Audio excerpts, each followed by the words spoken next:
सैफ हल्ल्याप्रकरणी एफआयआर मधून मोठा खुलासा झालाय। हल्लेखोरानं 1 कोटी मागितले। एफआयआर मध्ये उल्लेख आहे सैफचा मुलगा जहांगीरची नर्स एलियामाचा हा जबाब आहे।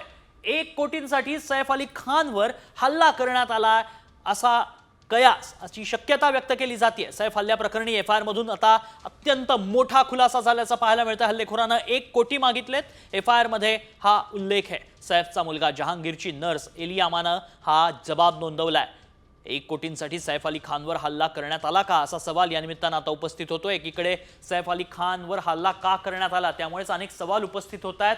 मुळात हा चोर 12व्या मजल्यावर कसा काय पोहोचला असे सवाल उपस्थित होत असतानाच आता एफआयआर मधून मोठा खुलासा झाल्याचं पाहायला मिळतंय। सैफच्या मुलाची जहांगीरची जी नर्स आहे एलियामा तिने दिलेल्या जबाबातनं एक मोठा खुलासा झाल्याचं पाहायला मिळतंय। 1 कोटीसाठी सैफवर हल्ला केल्याचं उल्लेख आहे।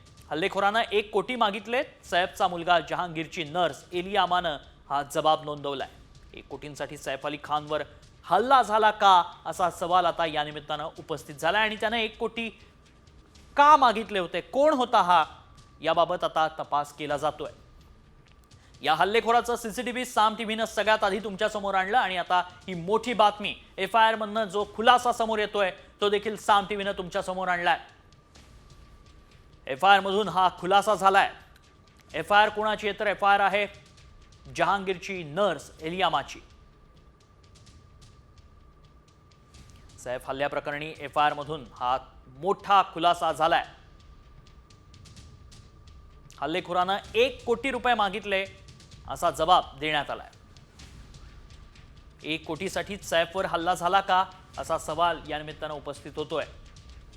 हे 1 कोटी का मागण्यात आले होते असाही सवाल आता उपस्थित झाला। त्यामुळे लवकरच या प्रकरणातली मोठे खुलासे समोर येतील। ही दृश्य आपण पाहतोय, हा सीसीटीव्ही आपण पाहतोय। सैफवर हल्ला करणारा हा आरोपी आहे।